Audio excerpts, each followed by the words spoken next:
I give the floor to the representative of Pakistan. Thank you, Madam President. We thank SRSG Ms. Hannah Tete for her valuable insights. We appreciate her significant outreach efforts to a diverse range of stakeholders in a short period aimed at promoting peace and stability in Libya. We welcome the participation of the permanent representative of Libya in the meeting.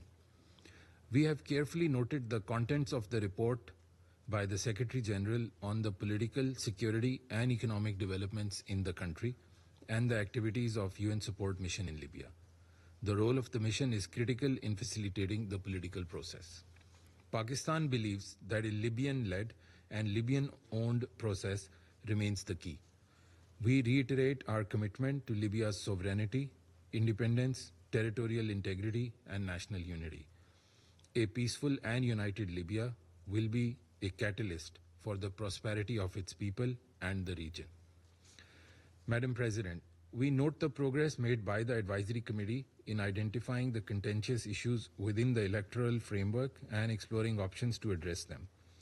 It is encouraging that the Secretary General in his report stated that the response to the announcement of the political process was largely positive during SRSG's meetings with all relevant parties.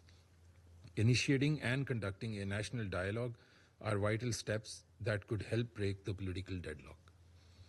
Moreover, the steps taken by the High National Election Commission towards holding the second phase of municipal council elections in Libya for 63 municipalities across the country is also a welcome development.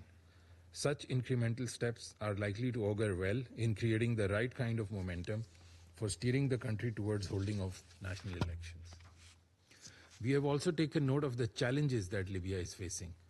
As the Secretary General reported, the overall security situation showed signs of further deterioration due to conflicts over territorial control.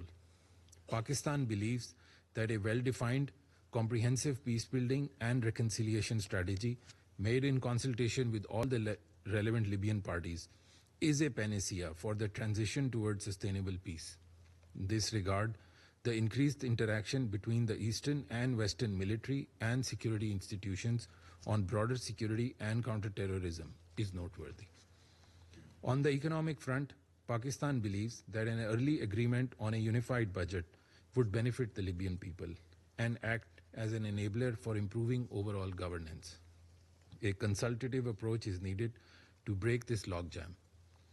The frozen Libyan assets held abroad must be safeguarded and reinvested exclusively for the benefit of Libyan people at a later stage. To conclude, Madam President, I would like to emphasize 3 points. 1. We encourage all Libyan stakeholders to maintain the momentum for constructively addressing all outstanding issues through meaningful dialogue, paving the way for the unification of all institutions. 2.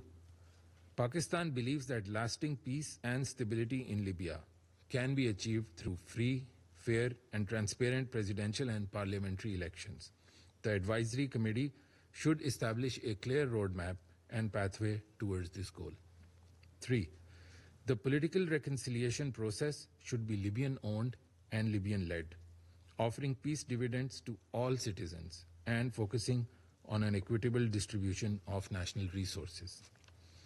Madam President, to conclude, I would like to underscore that Libya, a brotherly country to Pakistan, will find in us an unwavering partner dedicated to supporting its journey towards peace, development and prosperity. I thank you very much.